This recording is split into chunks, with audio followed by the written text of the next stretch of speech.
मैं आपको बताता हूँ, कांग्रेस को पहले पूछा आज क्या, आपको पूछना चाहिए था भाई। सर सरकार में आप बैठे नहीं, मुझे मालूम है कि आजकल नहीं सर। अमित शाह जी आपने पूछा हम लोग कांग्रेस से सवाल क्यों नहीं पूछ रहे, राहुल गांधी से सोनिया गांधी से सवाल क्यों नहीं पूछ रहे। सर देश की जनता ने आपको चुना है सरकार चलाने के लिए, जो सत्ता में बैठा है सवाल उससे पूछे जाते हैं। मोदी सरकार का बीजेपी का वायदा था कि भारत की अर्थव्यवस्था 10% की जीडीपी ग्रोथ रेट आप डिलीवर करेंगे, जो आपका प्रॉमिस था और जो डिलीवरी है उसमें इतना बड़ा गैप क्यों। प्राइवेट इन्वेस्टमेंट की जो दर है वो 16 साल के अपने न्यूनतम पे है, आप एक्सपोर्ट्स को देखिए वो डिक्लाइन कर रहे हैं। कोई भी ऐसा आंकड़ा नहीं इसमें लग रहा है कि इस सरकार में इकोनॉमी बहुत तेजी से ग्रो कर रही है। आप डंके की चोट पे पहले कहा करते थे, आपकी पार्टी का प्रवक्ता कहा करता था कि दुनिया की सबसे तेज रफ्तार से विकास करने वाली अर्थव्यवस्था भारत है। आज की तारीख में इजिप्ट, फिलीपींस, यहाँ तक कि बांग्लादेश हमसे तेज रफ्तार से ग्रो कर रहा है। देखिए राहुल जी, आप पूरे कर सारी बातें पूछेंगे। जो समस्या है बेरोजगारी की एग्जाम्पल, वो तो अभी लोगों को सामना करना पड़ा, क्योंकि वो जो नया डेटा आया वो तो कहता है कि 45 साल में जो अनएम्प्लॉयमेंट है वो अपने मैक्सिमम पर है इस वक्त। ऐसा है, आप थोड़े सवाल बचा कर रखो। ऐसा क्यों होता है सर कि जिन लोगों के खिलाफ इन्वेस्टिगेशन हो रहा है वो लोग हैं जो कि बीजेपी के विरोध में खड़े हैं। महिलाओं के खिलाफ अपराध की घटनाएं हो रही हैं, जहां पर सब कुछ स्पष्ट हो वहां पर एक महिला को बार बार उसी बलात्कार का सामना न करना पड़े। आप मुझे इतने सवाल पूछ रहे हो, कांग्रेस को क्या चाल चरित्र चेहरे की जरूरत नहीं है? आप कांग्रेस पार्टी को क्यों इतना सॉफ्ट हो जाती है आपकी चैनल? मेरी तो समझ में नहीं, पूरे दिन में कभी भी एक भी सवाल नहीं पूछा, फिर आपके सवाल की लिस्ट में वो आएंगे नहीं, कहीं पर भी सवाल नहीं बता दो। चलो मैं मेरी बात वापस लेने के लिए या तो आप फिर स्वीकार कर लो। नहीं, मैं बताता हूँ ना, देश की जनता आपसे उम्मीद रखती है, इसलिए आपको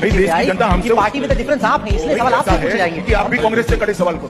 में चुनाव हुआ था तो मोदी जी भी विकास की बात करते थे, आप भी विकास की बात करते थे, लेकिन अब सब लोग बात कर रहे हैं धर्म की, जाति की, बीफ की, गौमांस की। इन सब बातों से विकास का जो एजेंडा है वो तो पीछे रह गया। स्वाभाविक रूप से रहेगा, मगर कौन जिम्मेदार है? ब्रदर जी, मेरा एक अनुरोध है, आप भारतीय जनता पार्टी पर दोष मर दिया जाता है, ये इसको भी थोड़ा देखना चाहिए। कैसे देखें जी, अगर वो ये बात कहें कि अगर बीफ खाना है तो भारत में मत रहिए। उन्होंने ऐसा नहीं कहा है एग्जैक्टली कहा कि मुसलमान इस देश में रह सकते हैं लेकिन बीफ खाना छोड़ना होगा। सबसे पहले कौन गया? राहुल गांधी गए, उनको सवाल पूछा आपने? कांग्रेस पार्टी को पूछे भैया, बात का बटंगर बना रहे हैं, मगर मुझे ये बात का जवाब दीजिए, समाजवादी पार्टी को क्यों कटघरे में नहीं खड़ा करता? इसलिए कि भारतीय जनता पार्टी के लोग, आरएसएस के लोग, जो व्यक्ति गौ का मांस खाए उसको दंड देना चाहिए और उसके प्राण ले लेने चाहिए। गौ हत्या करने वालों को फांसी की सजा दो। ये कहते हैं कि मुसलमान पाकिस्तान चले जाएं, उनके खिलाफ क्यों नहीं एक्शन लेते आप? ब्रदर जी, ऐसी पुरानी बातें आप निकाल कर रखेंगे। वादा किया था महंगाई कम करेंगे, क्या आपने तो वादा किया था कि काला धन वापस लाएंगे, लेकिन आए। ये बोलना ठीक नहीं है, ये बोलना ठीक नहीं है। हर व्यक्ति के खाते में 15-15 लाख रुपए लाने की बात किसानों से वादा किया था कि अच्छे दिन आएंगे, लेकिन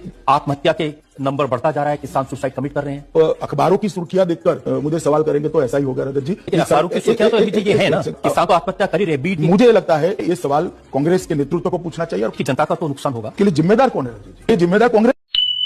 पाकिस्तान घुस गई भारतीय सेना, ये पाकिस्तान के भीतर दाखिल हो गई भारतीय सेना और इसका मतलब समझिए ये क्या है?